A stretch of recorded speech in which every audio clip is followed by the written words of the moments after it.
Christmas time at Aunt Polly's.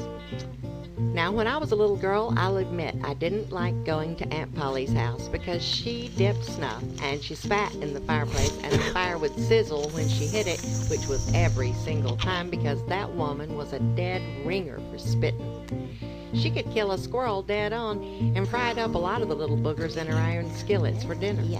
She was an ornery old cuss of a woman with a shock of white hair that always stood up on her head like it had a mind of its own. And she wore big dangly earrings and red lipstick most of the time. And she smelled like a combination of snuff, Vicks Vapor Rub, and cigars.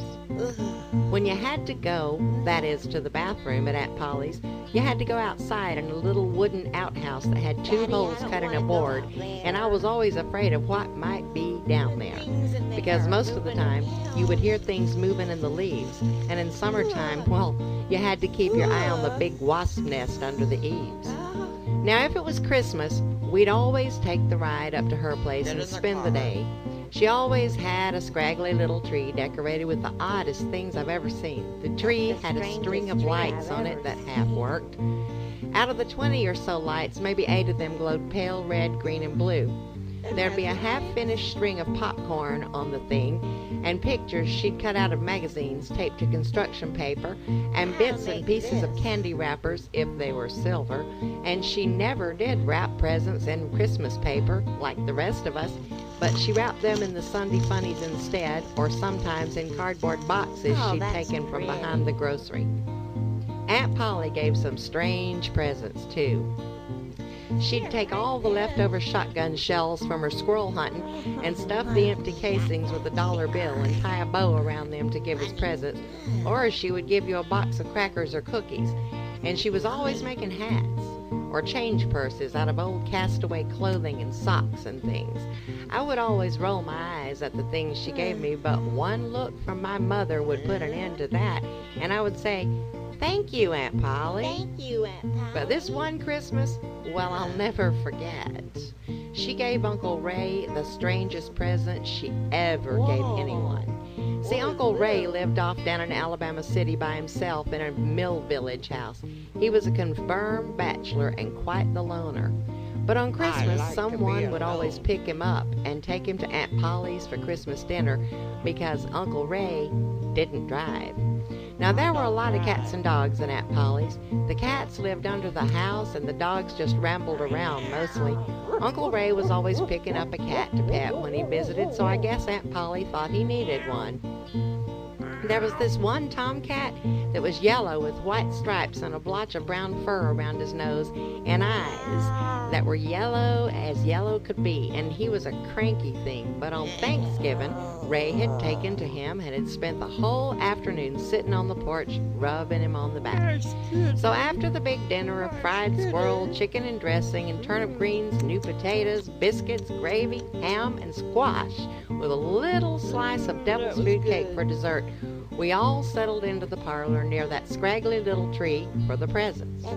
My mama gave me my warning look to be nice no matter what Aunt Polly gave me, and I took my seat with everyone else as she handed out the presents. First, she gave a shotgun shell with a $5 bill inside it to my dad, and one to Uncle George, Uncle Ray, Brother Ed, and Grandpa Joe. And then a scarf she'd made for my mother wrapped in a Belk Hudson sail paper with a brown piece of string wrapped around it, and a change purse to Aunt Shelley, Miss Annie, and Grandma Mary.